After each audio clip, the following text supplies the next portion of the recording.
Olá, bom dia, o Viva Mais está no ar. Hoje nós vamos mostrar a maior causa de mortes maternas no Brasil, a pré-eclâmpsia. E vamos entrevistar especialistas para mostrar como prevenir o problema. Não saia daí, o Viva Mais começa agora.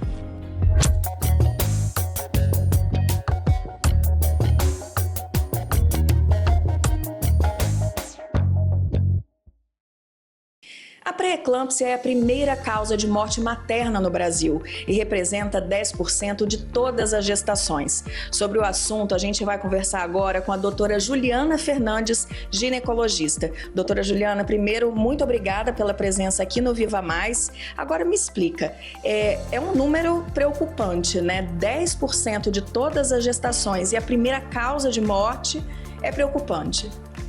Sim, primeiramente eu que agradeço, né, pela oportunidade, pelo convite, estou muito feliz de estar aqui conversando com vocês. E a pré-eclâmpsia, sim, é uma doença que acomete as gestações e a gente já sabe que tem alguns fatores de risco que podem nos indicar que ela vai se desenvolver durante certos pré-natais e a gente tem formas de evitar também de acontecer ou de diminuir as chances de que aconteça. Então a gente fala que a gente vê muitas mortes maternas pela pré-eclâmpsia, mas no resto do mundo, em alguns países muito desenvolvidos, ela não chega a ser a principal causa.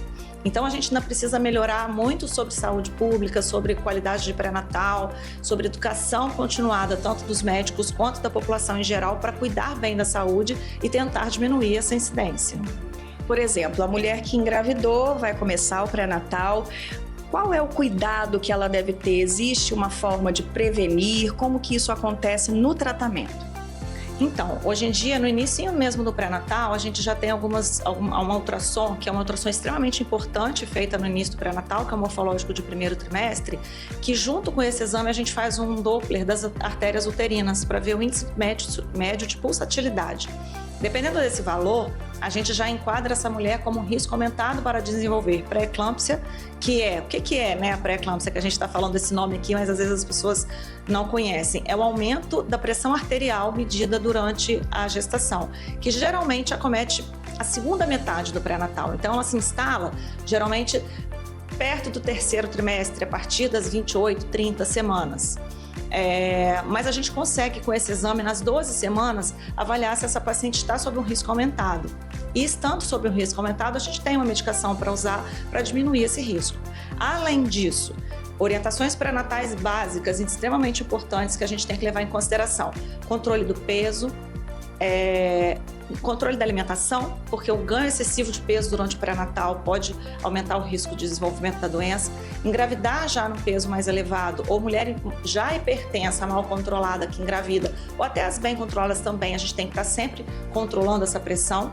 Às vezes é o caso de entrar com alguns antihipertensivos, às vezes o paciente já faz uso de antihipertensivo, a gente ajusta a medicação.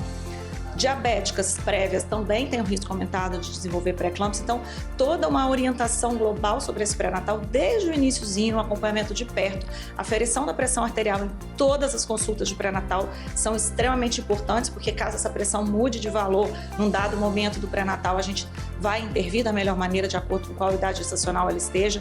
Então, assim, tem algumas suplementações que hoje em dia estão surgindo na literatura como protocolos para a gente fazer uso para as mulheres, a fim de evitar também que esse risco esteja aumentado. Então, tudo começa com o pré-natal bem feito e numa orientação daquela mulher engravidar numa melhor situação de saúde, para a gente ter como evitar também que ela tenha um desfecho menos favorável.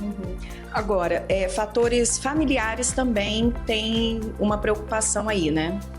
Tem. Quando a gente pega uma paciente que teve, a mãe já teve pré-eclâmpsia no passado, uma irmã, um parente de primeiro grau teve pré-eclâmpsia, a gente já acende uma luzinha amarela naquele pré-natal. A gente já olha com outros olhos, sabendo que ela tem uma chance maior de desenvolver. Pacientes pós-fertilização in vitro, que não tem história familiar, mas que tem a gravidez de forma, né, auxiliada por centros de fertilidade, tem um aumento também de chance. Não são situações extremos de idade. Então, pois é, a gente agora vive em uma sociedade em que a mulher está deixando para engravidar mais tarde, após os 40 anos. É uma preocupação também. Nesse sentido, sim.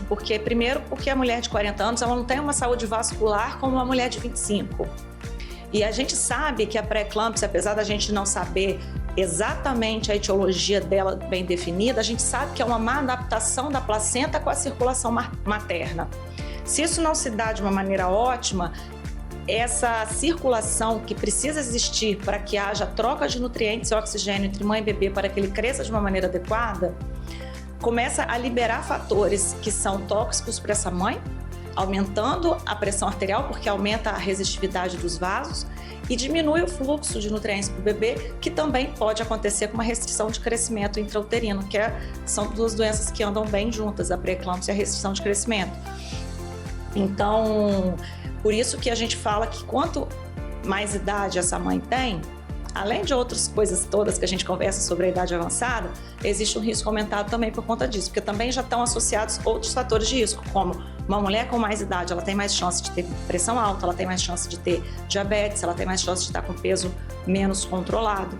Então, a gente sempre orienta, se puder engravidar antes, melhor. Se não puder, busque um pré-natal de excelente qualidade para esse acompanhamento. Você falou que existe um tratamento, né, um acompanhamento, caso a mulher tenha, né, os fatores de risco, mas, claro, nada é 100%, né? Qual o sinal de alerta aí durante esse tratamento, né, de sintomas durante a gestação que a gente tem que alertar as mamães aí? Então, como eu estava dizendo, geralmente ela dá sinais clínicos na segunda metade da gestação. Quanto mais precoce essa doença aparece, mais grave ela se torna. Primeiro porque a gente vê que com o desenvolver da doença, a cura, o tratamento que vai resolver a pré-eclâmpsia é o parto. É quando você tira essa placenta e você resolve para essa mãe. Mas quanto mais precoce ela surge, mais prematuro é o bebê. Então daí as chances do bebê diminuem muito, por conta até da prematuridade. Se você abre um quadro de pré-eclâmpsia com 24 semanas de gestação, por exemplo, que a gente viu há pouco na mídia aí, com a Alexa, então a gente vê que as chances do bebê são muito precárias, porque por mais que as nossas UTINs tenham desenvolvido muito nas últimas décadas, a prematuridade extrema é um fator de risco gravíssimo para esse bebê não suportar a vida extraútero. Então, por que a gente trata quando a paciente tem fator de risco? Para que se ela se desenvolva mais para o final, acima de 35, 37 semanas, porque o bebê já está no termo e a gente resolve facilmente fazendo parto. Então, é aí que a gente tem que estar sempre de olho. Se a paciente começa a fazer picos pressóricos, ficar muito inchada, de repente, sentir algumas alterações visuais, algumas dores diferentes, um quadro que a gente que está acostumado a ver, a gente já percebe, você já colhe os exames de laboratório, já vê que a pré-eclâmpsia está se instalando. É uma paciente que precisa de cuidados urgentes de internação hospitalar. Aí, dependendo da idade gestacional e dependendo da gravidade desses resultados, que a gente vai definir o momento do parto.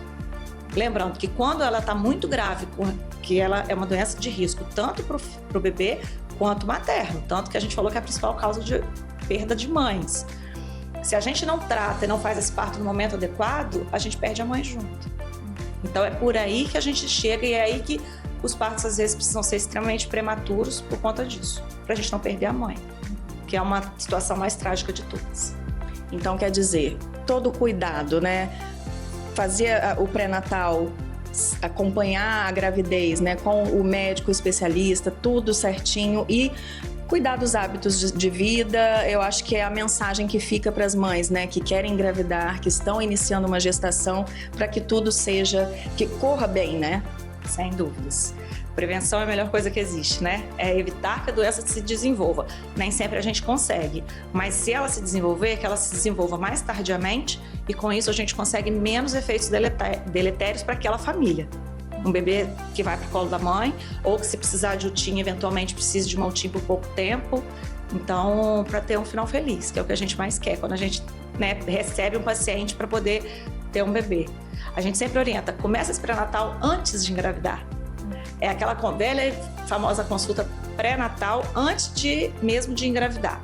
É uma avaliação de peso, de estado nutricional, do que tem que fazer para poder engravidar bem redondinho. Preparar seu corpo, né? Com certeza. Do casal. Aí depois vem o bebê e a gente dá essa continuidade até entregar no colo da mãe.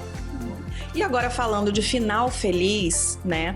Aproveitando aqui o nosso mote do nosso programa, eu quero que você fale para mim o que faz você viver mais.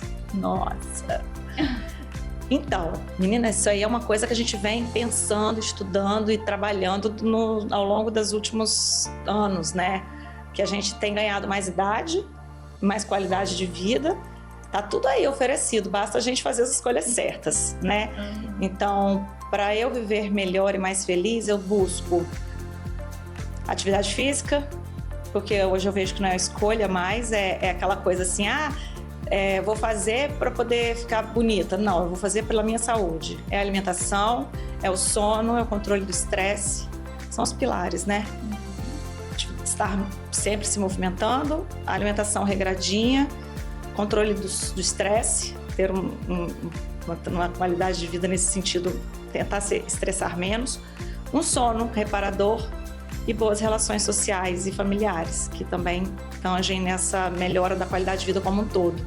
É o que a gente tenta fazer e pede a Deus, obviamente, que é a nossa fé maior, tá nele para poder nos presentear com saúde para poder viver essa vida maravilhosa. Isso mesmo. Muito obrigada pela entrevista e você fica comigo no próximo bloco.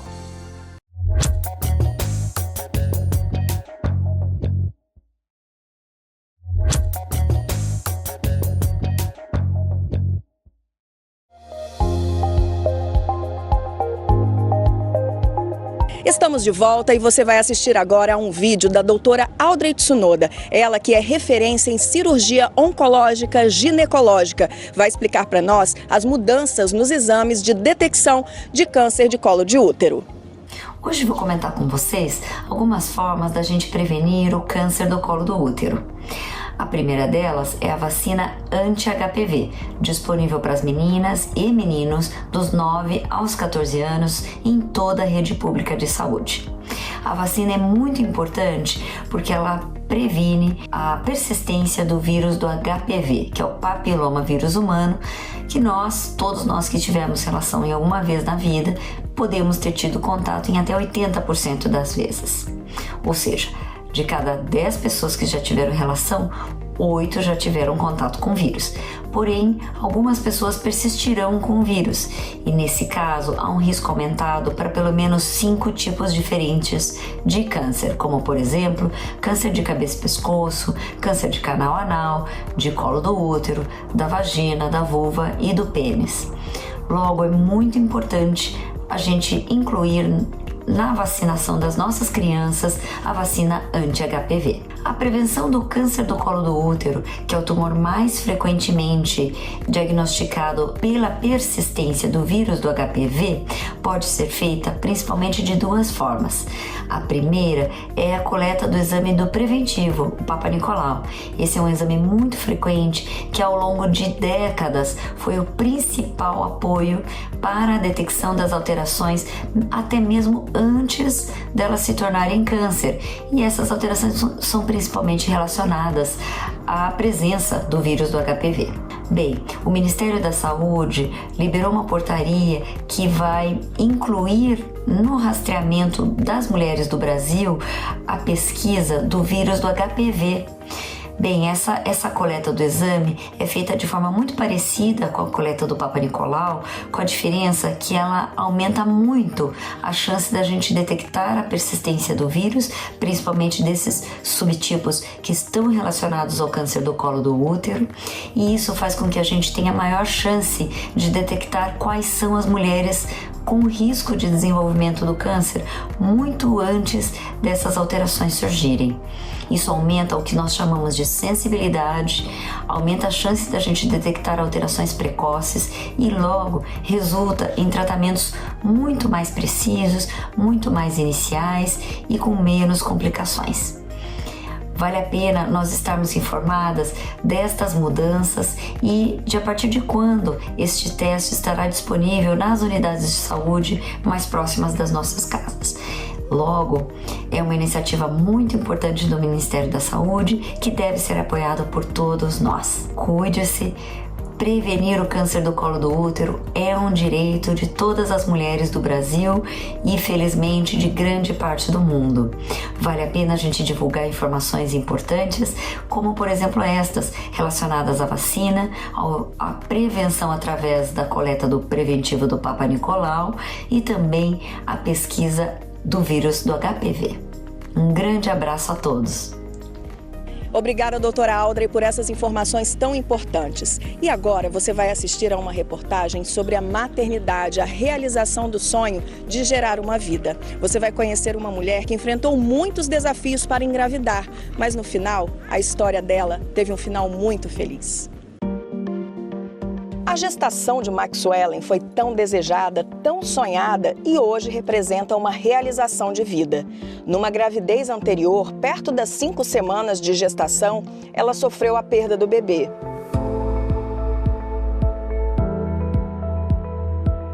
As tentativas para engravidar de novo foram muitas e o estresse tomou conta. A ansiedade dela e do marido só cresciam e Maxwellen teve que buscar apoio para superar a fase.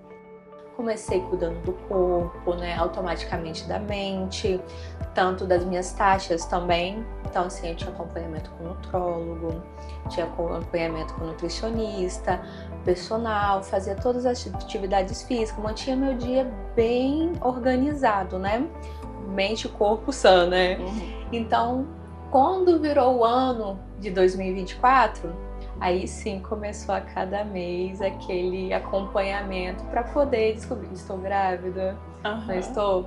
Aí foi sendo tranquilo até um ponto que a gente não teve aquele sucesso garantido, aí começa o coração ficar um pouco mais apertado. Durante essa jornada, a minha família em si, a gente teve um positivo. Só que aí a nossa gestação parou de evoluir e aí eu perdi com 5 semanas. Aí quando eu perdi, eu falei assim, preciso complementar essa minha saúde do meu sistema reprodutório, E foi quando voltei a buscar o contato de pessoas que trabalhassem com acupuntura e que fosse voltado para a parte de fertilidade.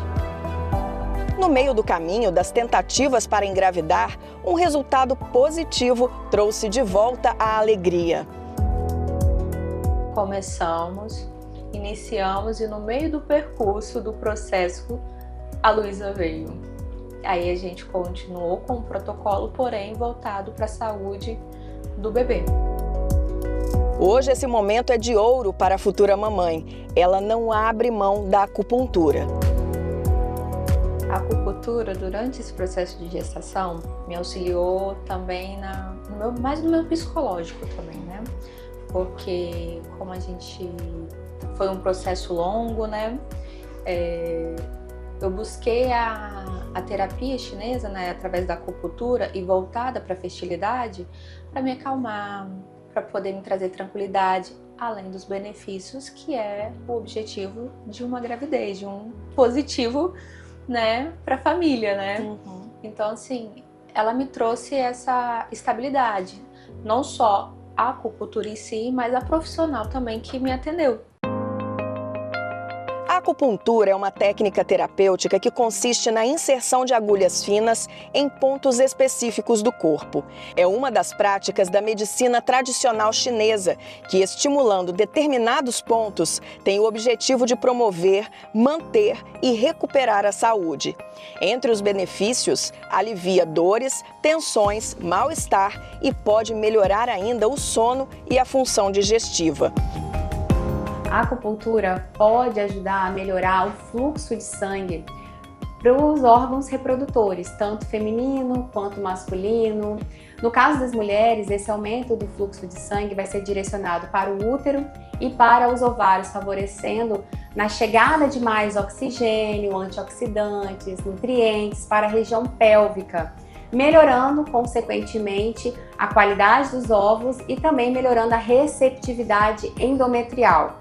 Além disso, a acupuntura ajuda a regular os níveis hormonais, a regular o ciclo menstrual, a ovulação, ajuda também no controle do estresse, da ansiedade, que estão inerentes em todo esse processo E para os homens também pode ajudar a melhorar a qualidade dos espermatozoides e ajuda a melhorar todos os padrões do espermograma, como a concentração, motilidade e morfologia dos espermatozoides.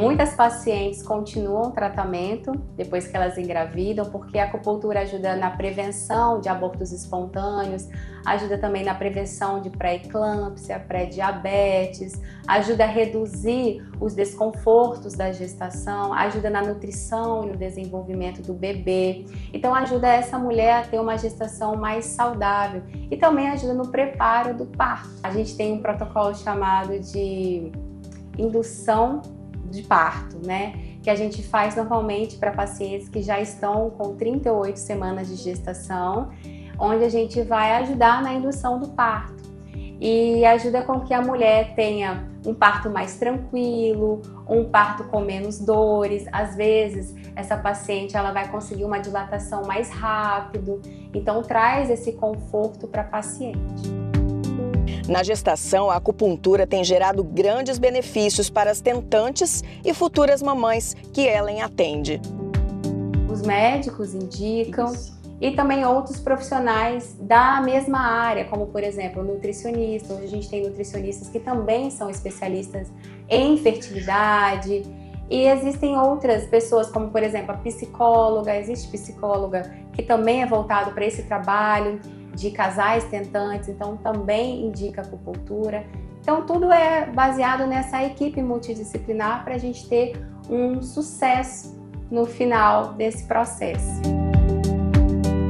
É a melhor sensação da vida, a sensação de você poder ajudar alguém que está tendo uma dificuldade, que já tentou várias e várias vezes e que está passando por um momento de muito estresse, de exaustão, de desgaste físico, emocional, até mesmo financeiro. E quando chega essa notícia, a melhor notícia do meu dia é quando isso acontece. Então não tenho nem palavras para descrever a felicidade que eu fico quando esse dia chega. A gente começou um processo para poder aí sim engatilhar em fazer uma outra indução ovariana, mas como no processo da acupuntura, a Luísa veio, mesmo a gente acompanhando lá temperaturas basais, fitinhas para saber se estava no período ovulatório, mas com a cabeça calma, né? Cabeça tranquila, mente sã. E ela veio escondidinha lá, sorrateiramente, e falou: tô aqui. A gente deseja que a Luísa chegue forte, saudável e traga mais alegrias ainda à mamãe. Agora a gente ia dar o pontapé de começar a fazer todo o processo. Muito legal, né? O Viva Mais também é feito de histórias assim, de realizações de sonhos, de quem quer viver mais. E se você tem uma história de superação, de um sonho que realizou, manda pra gente, acessa aqui as nossas redes sociais e conversa com a gente. E se você ainda não conseguiu assistir ao programa, não tem problema. Acesse o canal Viva Mais no YouTube, que você tem todos os programas lá. Eu fico aqui e te espero no próximo programa. Até mais!